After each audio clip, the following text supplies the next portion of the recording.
دیا اور تکلیف پہنچائی، صدقہ دیا اور ایک عورت کو تھیلا دیا جا رہا ہے آٹے کا اور 7 ہاتھ اس پر رکھے ہوئے ہیں سرمایہ داروں کے، لا حول ولا قوت الا باللہ، اس کی عزت نفس کو مجروح کیا جا رہا ہے۔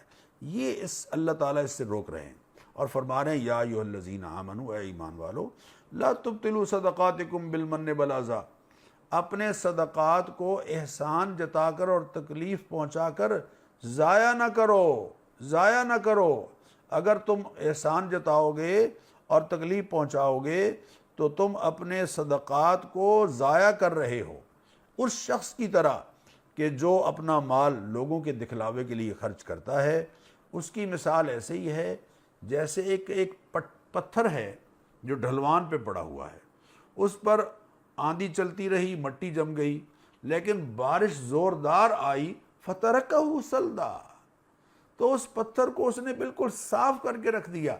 لا یقدرون مما کسبوا علی شیء، جیسے یہ پتھر مٹی سے صاف ہو جاتا ہے، اسی طرح احسان جتانے والے کی نیکیاں بالکل ضائع ہو کے رہ جاتی ہیں، اللہ تعالیٰ کے ہاں وہ کچھ بھی نہیں پائے گا۔ اس کے بعد پھر اللہ تعالیٰ نے ان لوگوں کی مثال بیان فرمائی جو اللہ کی رضا اور خوشنودی کے لیے مال خرچ کرتے ہیں۔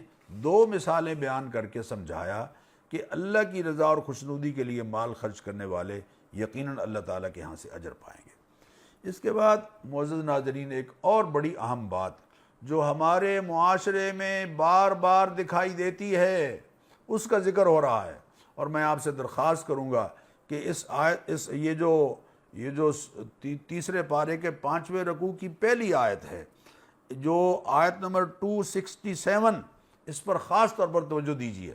یا ایھا الذین آمنوا، اے ایمان والو، انفقوا من طیبات ما کسبتم، اپنی کمائی میں سے جو پاکیزہ چیزیں ہیں وہ اللہ کی راہ میں خرچ کرو۔ وَمِمَّا أَخْرَجْنَا لَكُم مِّنَ الْأَرْضِ، زمین سے جو فصل تمہیں حاصل ہوتی ہے اچھا مال اللہ کی راہ میں دو۔ وَلَا تَيَمَّمُوا الْخَبِيثَ مِنْهُ تُنْفِقُونَ، اور جو خرچ کرتے ہو اس میں گھٹیا مال کا ارادہ تک نہ کرو، ارادہ تک نہ کرو، اللہ کے راستے میں ناقص مال۔ وَلَسْتُمْ بِآخِذِيهِ إِلَّا أَن تُغْمِضُوا فِيهِ، آنکھیں بند کر لو تو الگ بات ہے، ورنہ خود لینے کے لیے تیار نہیں ہو۔ یہ ٹیڈی بکرے جو ہم اللہ کے راستے میں خیرات کر رہے ہیں، کبھی زندگی میں گھر میں پکانے کے لیے گوشت لائے ہیں؟ یہ پھپھرے جو دریا کے کنارے اور سڑک اور نہر کے کنارے جو شاپر میں پھپھرے لے کر لوگ کھڑے ہو رہے ہیں اور ہم سر نیچا کر کے اپنا صدقہ دے رہے ہوتے ہیں، بندگان خدا کبھی زندگی میں اپنے بچوں کے لیے وہ پھپھرے پکانے کے لیے لائے ہیں؟ ہم کبھی نہیں لائے۔ گھٹیا مال اللہ کو دے رہے ہو۔ اللہ کو پاکیزہ مال دو، کوالٹی بہتر ہونی چاہیے، کوانٹٹی پر مت جائیں۔ ساری دنیا کی غربت مٹانا اور سارے دنیا کے بھوک مٹانا ہمارے ذمہ نہیں ہے۔ اچھا مال اللہ کی راہ میں خیرات کیجیے، اچھا مال، پاکیزہ مال، جس دکان سے گوشت گھر میں پکانے کے لیے لاتے ہیں وہاں سے گوشت لیں اور غربا میں تقسیم کریں۔ یہ ٹیڈی بکرے کی نہ کھال کسی کام کی، نہ گوشت کسی کام کا۔ لوگ کہتے ہیں جی یہ بلا کو روکتا ہے، وہ تو صحت مند آدمی کا ایک مکہ نہیں روک سکتا، وہ بلا کو کہاں سے روکے گا؟ اور یہ بلا کا رنگ کس نے بتایا آپ کو کہ کالا ہوتا ہے؟ بلا کا کوئی رنگ نہیں، بلا مانے آزمائش، آزمائش۔ اللہ کی راہ میں بہترین صدقہ دینا ہے۔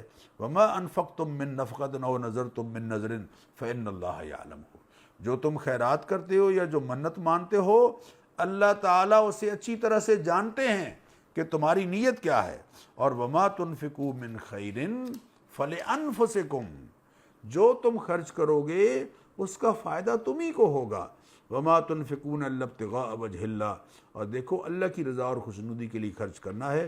وما تنفقوا من خیر یوفی الیکم، جو اللہ کی راہ میں خیرات کرو گے پورا پورا اللہ تمہیں عطا فرمائیں گے، تمہاری حق تلفی نہیں ہوگی۔ دنیا میں بھی عطا فرما دیتے ہیں، صدقہ کرنے سے مال بڑھتا ہے، کم نہیں ہوتا، اور آخرت میں تو یقیناً اللہ تعالیٰ بے پایہ عطا فرمائیں گے۔ یہ بڑی اہم بات ہے۔ اس کے بعد اللہ تعالیٰ نے ارشاد فرمایا کہ جو معاشرے کے سفید پوش ہیں، جو لوگوں کے سامنے لپٹ لپٹ کر سوال نہیں کرتے، ان کا بھی خیال کرو، ان کا بھی خیال کرو، ان کی مدد کرو، ان کی نصرت کرو۔ اور جو لوگ اللہ کی راہ میں دن رات چھپ کر یا اعلانیہ طور پر خرچ کرتے ہیں، اللہ تعالیٰ ان کے لیے اجر بیان فرما رہے ہیں۔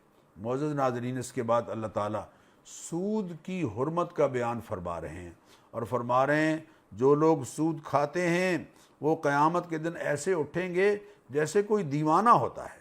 سود، اللہ فرماتے ہیں یمحق اللہ الربا ویربی الصدقات، سود کو اللہ گھٹاتا ہے اور صدقات میں اللہ صدقات کو بڑھاتا ہے۔